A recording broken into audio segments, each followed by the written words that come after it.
Hello, my name is Marian. I am a 25 years old aspiring chef. I've always dreamed of opening my own restaurant, crafting dishes that warm the soul as much as they fill the stomach. But for now, I find myself living a life far from the bustling kitchens and sizzling pans I yearn for. Instead, I share a quaint, aging house in a sleepy rural town with my husband, Melvin, and his parents, Emily and Franklin. Life here moves at a slower pace, one that doesn't quite match the rapid beat of my own dreams. 8 months ago, I married Melvin. It was a whirlwind romance, full of laughter and shared dreams. Melvin, with his gentle smile and quiet strength, promised a partnership of equals. Yet, as the novelty of our nuptials wears off, I find the walls of the home we share with his parents closing in on me. Emily, my mother-in-law, is a formidable woman with a sharp tongue and an even sharper eye for how wife should behave. From the crack of dawn, her presence looms large in every corner of our home. Her ideas about marriage and womanhood are etched deep into the very fabric of this house, often clashing with my own modern views. Franklin, on the other hand, is a more subdued presence.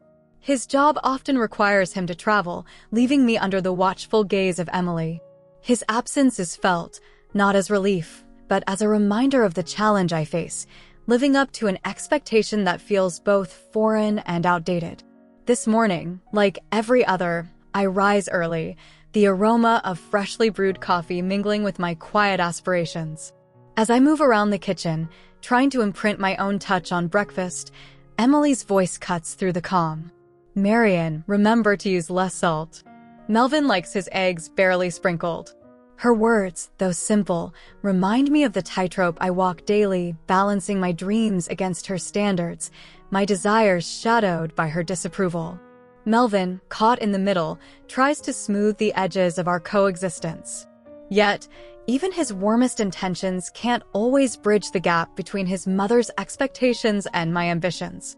Each day, the distance between us seems to grow, measured not in steps, but in silent meals and unmet gazes. As I set the table, the weight of my reality settles in. This isn't just about cooking or careers. It's about finding my place in a world that seems to have already decided my role. But inside, a fire still burns, a desire not just to cook, but to live on my own terms. And I know, no matter how daunting the path, I must find a way to follow it, to make my dreams more than just wisps of steam from a forgotten kettle. This is my story, of dreams deferred but not defeated, a tale of finding one's voice in the quietest of towns and the loudest of battles, right here in the heart of this house. Life under one roof with Melvin's parents offers daily lessons in patience and compromise. This morning, the air is cool and crisp, hinting at the onset of fall, and the house is quiet, except for the faint murmur of Emily overseeing every corner. As I tiptoe around the kitchen, preparing breakfast, I can feel Emily's eyes on me, studying every move. "Marian, why not make some of your special pancakes today? Show us something new," she suggests, her tone seemingly light, but edged with a challenge. It's her way of testing me, a subtle reminder that in this house, innovation is only welcome if it aligns with tradition. Melvin, as usual, is caught in a delicate balancing act. He smiles encouragingly at me from across the table, but stays silent, a silent spectator in the daily drama that unfolds in our kitchen. His peacekeeping often means not taking sides, which leaves me feeling isolated in my culinary battles. As the pancakes sizzle in the pan, the door creaks open and Franklin steps in, his suitcase in hand. "Smells good in here," he comments, a hint of genuine appreciation in his voice. His presence brings a different energy, an understanding of my efforts and a respite from Emily's constant critiques. But his trips are brief, and soon he announces another impending work transfer. "I'll be gone for a couple of months this time," he says, almost apologetically. Emily's face tightens slightly, perhaps at the thought of managing the household alone, but also with a renewed determination to mold me further. With Franklin's departure, the atmosphere tightens. Emily takes it upon herself to fill the silence with more instructions, more corrections. "Marian, a housewife needs to prioritize her home, her family," she lectures as I clean up after breakfast, her words hanging heavy between us. During these moments, I retreat into my thoughts, dreaming of a kitchen of my own, where creativity isn't stifled by tradition. Melvin watches me from the living room, his eyes filled with a mix of concern and helplessness. We're both trapped in a web of familial obligations, each thread pulling us further away from the couple we used to be. As the day winds down, I find a moment of solace in the garden, the chill of the autumn air a balm to my restless spirit. Here, among the whispering trees, I plot my future, a future where my culinary dreams aren't just side dishes to someone else's main course. I am determined to find a way out, to turn my quiet defiance into a loud declaration of independence.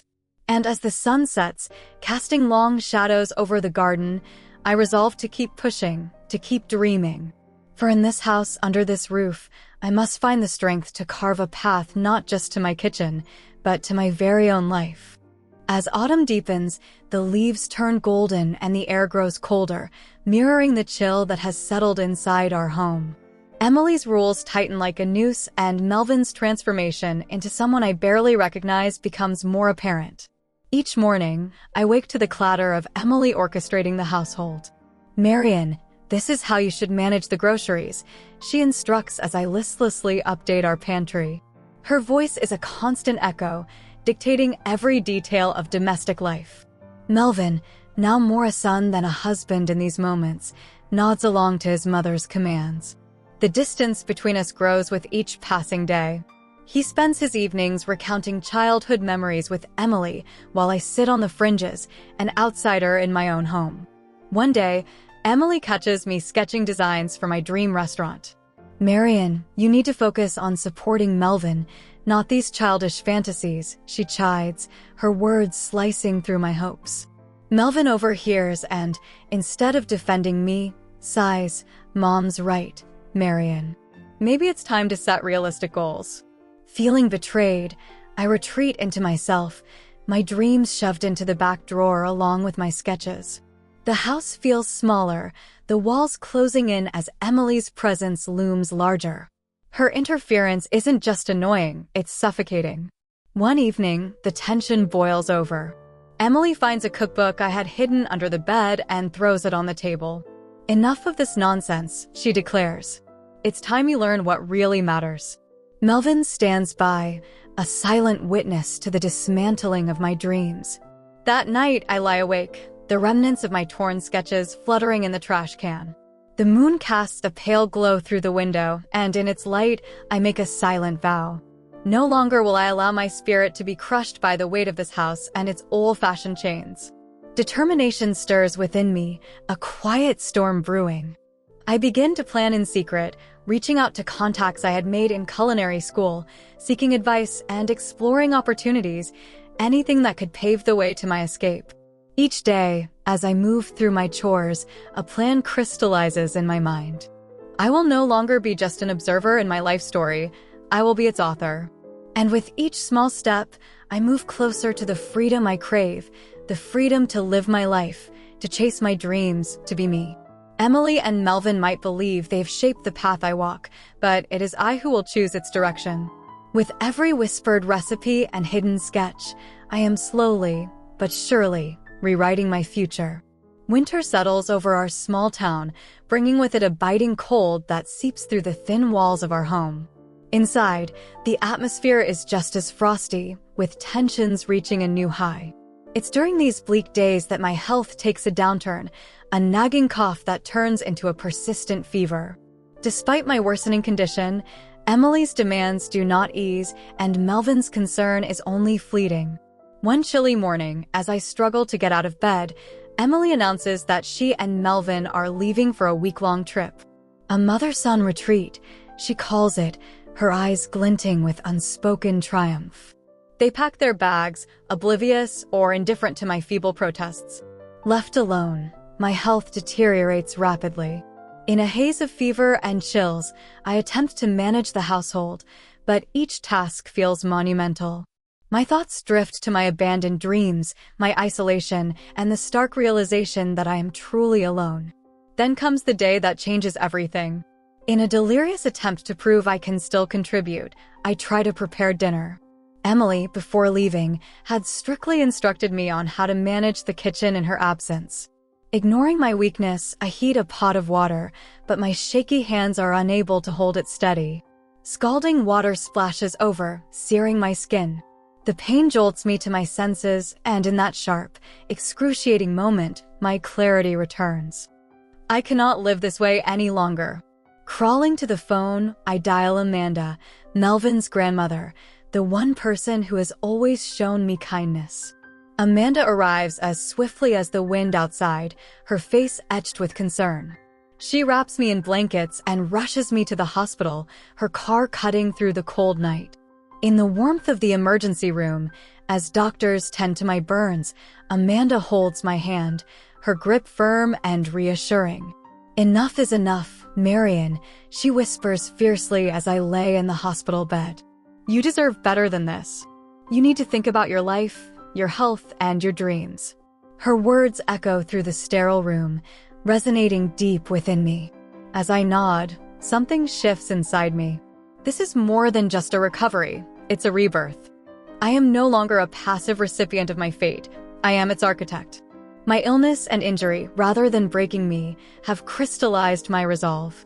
In the quiet of the hospital room, with the steady beep of the heart monitor in the background, I make a decision that will alter the course of my life. I will leave this oppressive home, seek a divorce, and never look back. My dreams, once distant, now become the beacon guiding my way forward.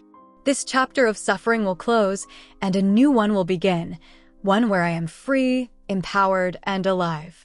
In the sterile calm of the hospital room, the first light of dawn casts gentle patterns across the walls. Amanda is still there, her presence a comforting constant.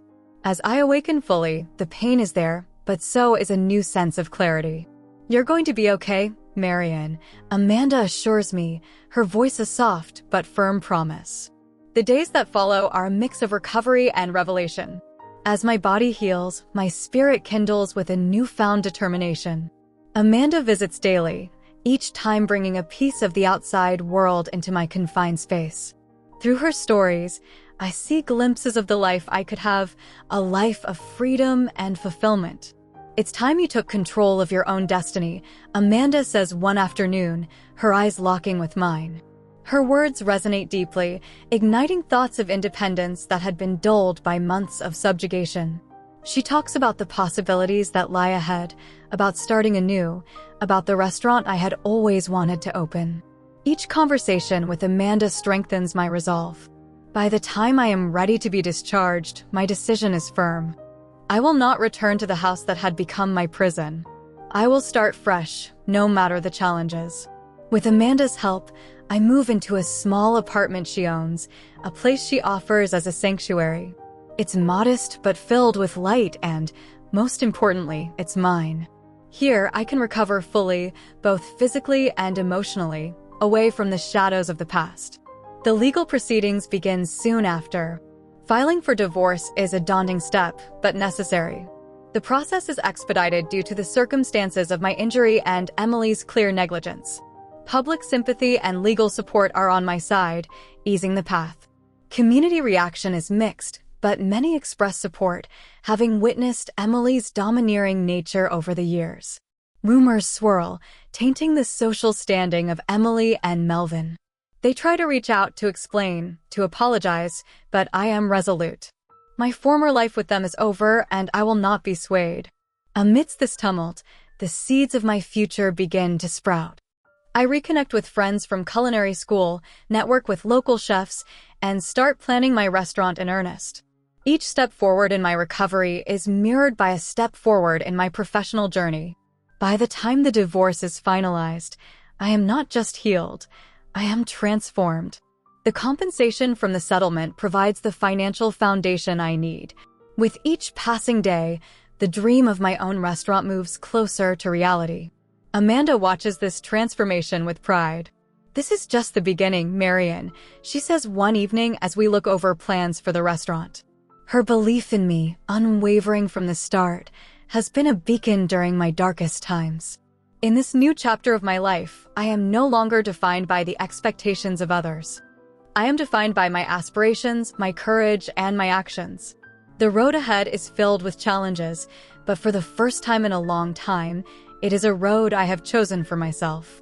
The crisp morning air is invigorating as I step out of my new apartment, the lease documents in my hand a tangible symbol of my newfound independence. The world seems different now, more open and filled with possibility. As I walk down the street, I feel the weight of the past months start to lift from my shoulders. The legal battle had not been easy. Facing Emily and Melvin in court tested my resolve, but with each hearing, I grew stronger. Public opinion had largely turned in my favor, the community's disdain for Emily's actions palpable in the courtroom. Melvin, looking diminished and remorseful, tried to make amends, but the rift between us was too vast to bridge now. Today marks a significant milestone. My divorce is officially finalized. The decree, signed and sealed, grants me not just legal separation, but also a substantial settlement. This money, combined with my savings, will fund my restaurant, a dream that once seemed just a distant fantasy. As I walk towards the bank to set up a new account for my business, I can't help but reflect on the events that led me here.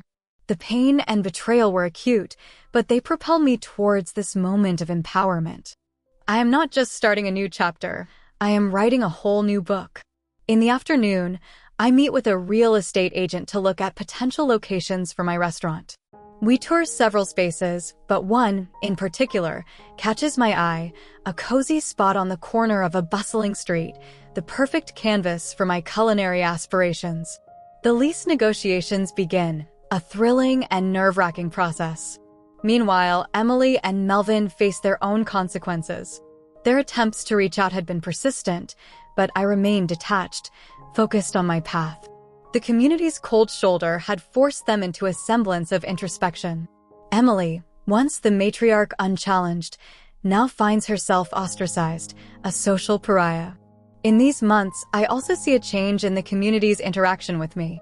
People who once saw me as merely Melvin's wife now recognize me for my courage and ambition. Support pours in, from words of encouragement to offers of help with my business. As I lay the groundwork for my restaurant, I also rebuild my personal life. Friendships that had waned are rekindled, and new relationships are formed. Amanda remains my steadfast supporter, her wisdom and encouragement a constant source of strength. The day ends with a quiet celebration at Amanda's house. We raise glasses to new beginnings, to resilience, and to the future. Here's to Marion's place, Amanda toasts, her eyes sparkling with pride. The road ahead is undoubtedly filled with challenges, but for the first time, they are challenges I choose, obstacles I welcome. I am no longer defined by the confines of a stifling household, but by the horizons I aim to reach. As I look out of Amanda's window, watching the sunset paint the sky, I know I am exactly where I need to be, free, determined, and alive. The morning sun filters through the large front window of what will soon be my restaurant, casting bright patterns on the floor. The lease is signed, and the space is mine, a blank canvas awaiting the touch of my culinary dreams. As I stand in the doorway, I can almost hear the buzz of future diners, the clink of glasses, and the sizzle from the kitchen. This is no longer just a dream, it is a tangible reality. The process of setting up the restaurant is exhilarating. I select decor that reflects my personality and culinary style, modern yet welcoming. Each piece of equipment I purchase, each menu I plan, feels like a step further away from my past life and deeper into my new one. Meanwhile, Emily's life has taken a stark turn. Without her usual control over the family, she struggles to find her place. Her relationship with Franklin, already strained by years of her domineering nature, reaches its breaking point. Franklin files for divorce, citing irreconcilable differences, and Emily is left to grapple with the consequences of her actions. She moves in with Melvin, who, in his own way, tries to support her despite their diminished social standing. The community, which once saw Emily as a pillar, now regards her with a mix of pity and disdain. Her fall from grace is whispered about in grocery stores and coffee shops, a cautionary tale of the price of inflexibility and cruelty. Melvin, for his part, attempts to make amends, reaching out to me one last time with a heartfelt apology. I accept his apology, not for his sake, but for my own peace of mind, a final closure to that chapter of my life. Back at the restaurant, the days are long and demanding, but each evening as I lock the door behind me, I feel a profound sense of accomplishment. The community support has been overwhelming, with many local vendors and fellow restaurateurs offering their help and services. My network, once small and confined, now spans across the town. As the opening day approaches, the anticipation builds. Invitations go out, and the local newspaper even expresses interest in covering the event. Amanda, ever supportive, helps with the final preparations, her experience invaluable. Finally, the day arrives. Marion's Place opens its doors to a crowd of eager patrons. The air is filled with the aromas of my creations, a menu inspired by my journey, dishes that speak of resilience, innovation, and passion. The restaurant quickly fills, the chatter and laughter creating a melody of success and contentment. As I watch the diners enjoy their meals, Amanda beside me, I realize I've not only built a business, but also reclaimed my life. My past, with all its pain and struggle, feels like a distant memory. Now, it's about moving forward, about crafting a future of my own design. The evening winds down, and as the last customer leaves, I turn the sign to closed with a satisfied sigh. The challenges I face seem less daunting in the light of my achievements. I know there will be obstacles ahead, but I am ready for them, equipped with newfound strength and confidence. This chapter of my life closes with a sense of peace and a look towards the future. Marion's Place isn't just a restaurant. It's a symbol of my independence, my resilience, and my commitment to never let my circumstances define my destiny. As autumn returns, painting the town in shades of gold and amber, my restaurant, Marion's Place, thrives. Each day brings new faces and returning customers, their smiles and satisfied sighs a testament to my hard-won success. From the bustling kitchen to the lively dining area, the energy is infectious, mirroring my own joy and fulfillment. With the restaurant established, I take a moment one crisp morning to reflect on the past year. It's been a whirlwind of change and challenge, but standing here, amid the hum of my dream realized, I feel a profound sense of accomplishment. Marion's Place is not just a location, it's a manifestation of my resilience, a corner of the world where I turned adversity into opportunity. The community support has been a cornerstone of this success. Local suppliers proudly contribute to the menu, and nearby businesses collaborate on events. This network, once a distant hope during my difficult days, now feels like an extended family. Their encouragement and partnership remind me daily that from the ashes of my former life, I've built something lasting and beautiful. One particularly warm afternoon, as the leaves flutter in a gentle breeze, I prepare for a special event at the restaurant. It's a celebration of the one-year anniversary of Marion's Place, but more importantly, it's a thank you to Amanda, without whom none of this would have been possible. Invitations have been sent, decorations adorn the walls, and the staff buzzes with excitement. Guests begin to arrive, filling the space with laughter and conversation. Amanda, ever humble, insists this is too much fuss, but her eyes glisten with pride. As the evening progresses, I step up to address the gathering.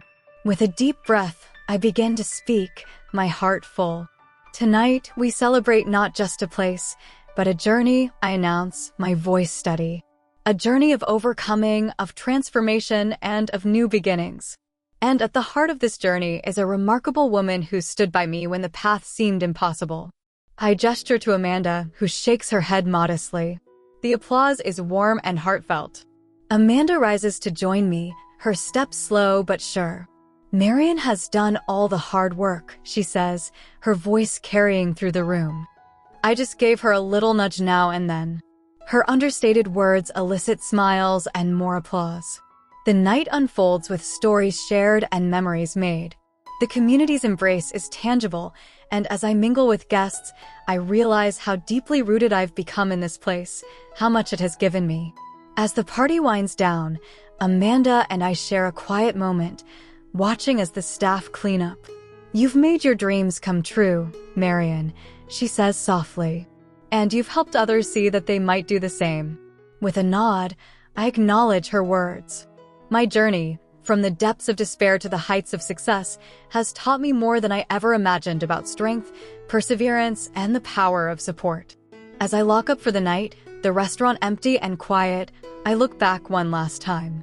The empty chairs and dimmed lights hold the echoes of laughter and life, a life I rebuilt with my own hands.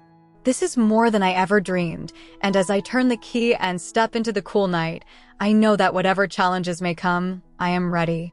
Marion's Place is just the beginning of my story, a story where I am the protagonist, crafting a future filled with possibility and promise. The season changes once more, and with it, Marion's Place becomes a cornerstone of the community, a symbol of renewal and resilience. As I stand behind the counter one quiet morning, preparing for the day ahead, I take a moment to soak in the peace before the bustle begins. The early light spills over the freshly set tables, casting long shadows that dance lightly across the polished wood. Today marks another significant milestone. I'm launching a culinary training program for young aspiring chefs from our town. It's my way of giving back, of extending the ladder of opportunity to others who dream of a career in the culinary arts. As I arrange the last of the chairs, I reflect on the path that led me here. Each challenge I faced, each obstacle I overcame, has prepared me for this moment, helping others to find their way, just as I found mine. The first participants arrive, their faces alight with curiosity and nerves.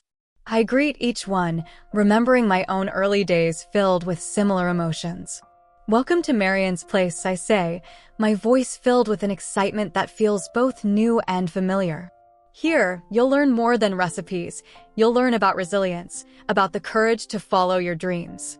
The session begins with a tour of the kitchen, followed by demonstrations of basic techniques. As I teach, I share stories from my journey, not just the successes, but the struggles too. Every mistake is a lesson, I explain, guiding a nervous young woman through a complex recipe. And every challenge is a chance to grow stronger. Throughout the day, I watch as the participants slowly transform, gaining confidence with each new skill they master. Their enthusiasm rekindles my own passion, a reminder of why I started this venture. It's not just about building a business, it's about building a community, about sparking change through shared experiences and shared meals. As the workshop concludes, the participants gather around, exchanging stories and laughter over dishes they prepared. Their joy is palpable, and it fills the space with a vibrant energy. "Thank you, Marion," one young man says, his smile wide. "Today changed the way I see my future." Their words are a balm, soothing the old wounds of doubt and fear that once plagued me. I realize that Marion's Place has become more than a restaurant. It has become a place of healing and hope, not just for me but for many others. The day winds down, and as the last participant leaves, I take a moment to stand by the window, watching the sunset. The sky is ablaze with colors, pinks, oranges, and purples, each one blending into the next like the flavors on a plate. This journey, once fraught with darkness, now brims with light. I have not only transformed my own life, but have begun to impact others' lives, teaching them to embrace their challenges and turn them into opportunities for growth. As I lock the door behind me, I feel a profound connection to every person who walked through that door today. Each step they take forward on their culinary path adds to the legacy of Marion's Place, a legacy of empowerment, innovation, and community. The story of Marion and her place in this world continues to unfold, each chapter more promising than the last, each day a new opportunity to inspire and be inspired.